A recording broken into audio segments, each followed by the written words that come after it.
तो ये बात तो हम सभी जानते हैं कि पोकेमॉन की गेम्स में हर एक पोकेमॉन को कैप्चर करना is not that easy, because some are special, some are rare and some are just really hard to find. पर यही चीज पोकेमॉन गेम्स को इतना ज्यादा एक्साइटिंग बनाती है, बिकॉज जब आप फाइनली उस स्पेशल या फिर रेयर पोकेमॉन को फाइंड करते हैं, it's a really different feeling. पर इन 800 प्लस पोकेमॉन्स में से कुछ ऐसे भी पोकेमॉन्स हैं जिन्हें फाइंड या फिर ऑब्टेन करना कुछ ज्यादा ही टाइम कंज्यूमिंग है। और आज की इस वीडियो में हम बात करने जा रहे हैं पोकेमॉन वर्ल्ड के ऐसे ही 5 पोकेमॉन्स के बारे में जिन्हें पोकेमॉन की गेम्स में ऑब्टेन करना काफी ज्यादा डिफिकल्ट या टाइम कंज्यूमिंग है। तो इस वीडियो को एंड तक जरूर देखना इन सभी पोकेमॉन्स को जानने के लिए।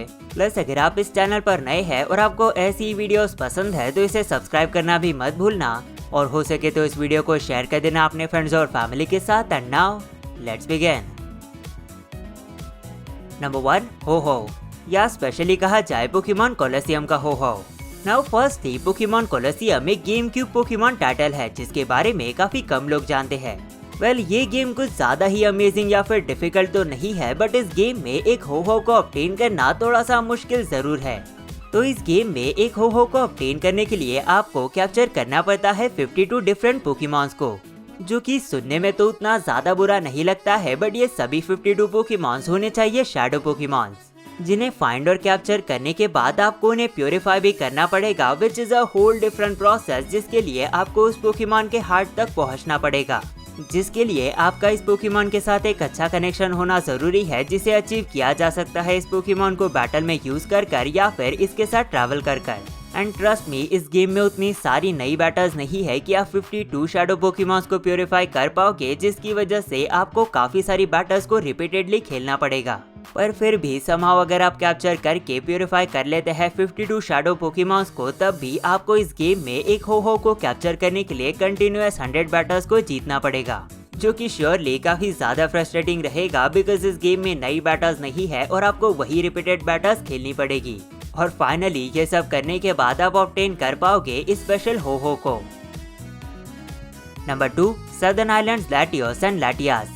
अब क्लियरली यहाँ पर मैं Pokemon Omega Ruby and Alpha Sapphire के सदर्न आइलैंड के लैटियोस और लैटियस की बात नहीं कर रहा हूँ, बिकॉज इन गेम्स में ये पोकेमॉन बस आपको यूं ही दे दिए जाते हैं। पर इन गेम्स के ओरिजिनल वर्जन यानी कि रूबी एंड सफायर में सदर्न आइलैंड के लैटियोस और लैटियास को ऑब्टेन करना आज के टाइम पर one of the most difficult task में से एक है, क्योंकि फर्स्टली इन गेम्स में सदर्न आइलैंड तक लेजिटिमेटली पहुंचने के लिए आपको एक इयॉन टिकट की जरूरत थी, जो कि कोई डिजिटल टिकट नहीं थी बल्कि एक एक्चुअल रियल फिजिकल टिकट थी, जिसे आपको स्कैन करना पड़ता था गेम बॉय के कैडॉन ई रीडर की मदद से। और नो डाउट आज के टाइम पर एक इयॉन टिकट और ई रीडर को फाइंड करना स्पेशली इन पोकेमॉन्स को ऑब्टेन करने के लिए थोड़ा सा डिफिकल्ट जरूर है। पर फिर भी समहाउ अगर आप इसे फाइंड कर भी लेते हैं, तब भी इनकी कीमत ऑलमोस्ट $1000 से ज्यादा होगी। तो अब नेक्स्ट आ रहे हैं पोकेमॉन गोल्ड, सिल्वर और क्रिस्टल के डिजिटल रिलीज से the legendary beast. Now I know कि एट फर्स्ट आपको ये लगेगा कि ये पोकेमॉन उतने ज्यादा रेयर नहीं है, because they are just the legendary roaming beast जिन्हें इजीली कैप्चर किया जा सकता है इन गेम्स में। But trust me, Pokemon Gold, Silver और क्रिस्टल के ओरिजिनल वर्जन से इसके डिजिटल वर्जन में काफी सारे चेंजेस किए गए हैं, जिसमें सबसे इम्पोर्टेंट अपडेट ये है कि इस डिजिटल वर्जन के तीनों लेजेंडरी बीस्ट के पास है मूव रॉर। और अगर आप नहीं जानते तो बेसिकली इन गेम्स में इन रोमिंग लेजेंडरी बीस्ट को ऑब्टेन करने का सबसे बढ़िया तरीका है कि आप उसे ट्रैप करें बैटल में किसी अरीना ट्रैपिंग मूव से। पर डिजिटल वर्जन में अगर आप इन्हें ट्रैप करते हैं मीन लुक जैसे मूव से, तब भी ये पोकेमॉन रॉर का यूज करके बैटल से फ्ली हो सकते हैं, जो कि इन्हें कैप्चर करना काफी ज्यादा अनोइंग तो बना ही देता है, बट साथ ही साथ इन गेम्स में एक और नए मैकेनिज्म को ऐड किया गया है, जिसकी वजह से इन पोकेमॉन को ओवरवर्ल्ड में भी फाइंड करना थोड़ा सा डिफिकल्ट हो जाता है, क्योंकि ओरिजिनल वर्जन्स में अगर आप इस पोकेमॉन से समहाउ फ्ली हो भी जाते हैं, तब भी आप इस पोकेमॉन को मैप पर इजीली फाइंड करके उस राउट पर जाकर इसे पहले ही एनकाउंटर में फिर से कैप्चर करने की कोशिश कर सकते हैं।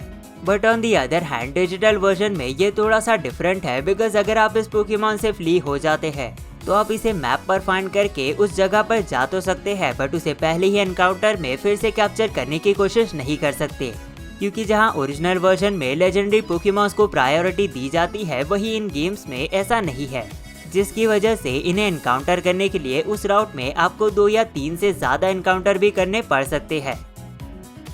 नंबर 4 पर आ रहा है पोकेमॉन रैंच से म्यू। अब पोकेमॉन कोलोसियम की तरह ही पोकेमॉन रैंच भी एक फेयरली नोन पोकेमॉन टाइटल है जिसे अवेलेबल करवाया गया था निंटेंडो वी पर डाउनलोड के लिए। पर अनफॉर्चुनेटली इस गेम को अभी डाउनलोड नहीं किया जा सकता है बिकॉज निंटेंडो वी के इंटरनेट सपोर्ट को कट कर दिया गया है।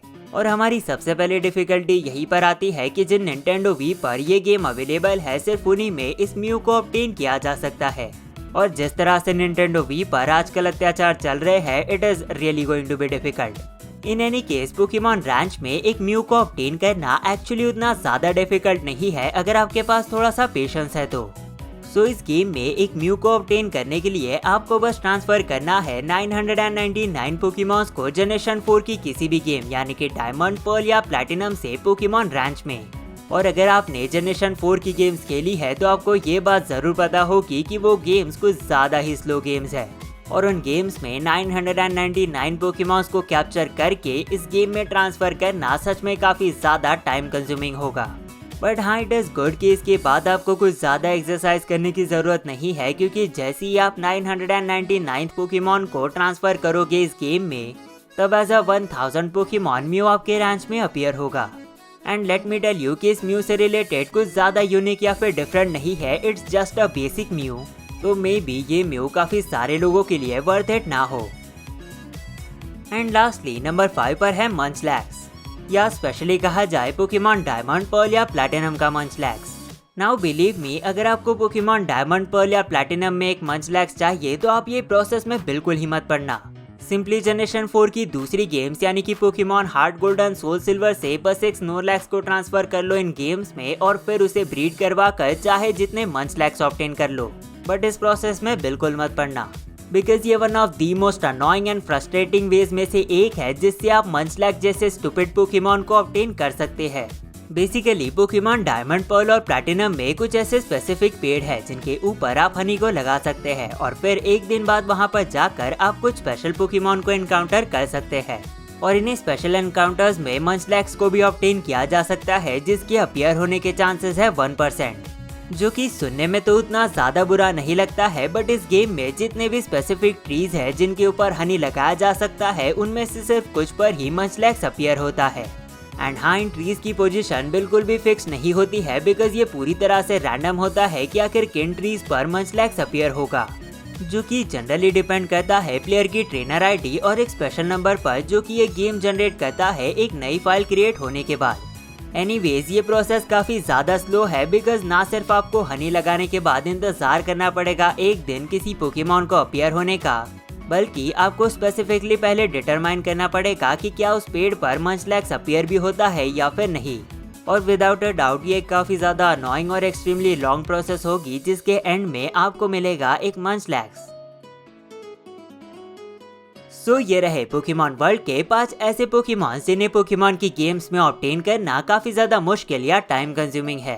नाउ आई नो कि there are many more Pokemon जिन्हें ऐसे ही ऑब्टेन करना काफी ज्यादा कंफ्यूजिंग या मुश्किल है, जिन्हें शायद हम इस वीडियो के सेकंड पार्ट में इंक्लूड कर सकते हैं। So do let me know in the comments down below अगर आप ऐसे ही किसी पोकेमॉन के बारे में जानते हैं तो।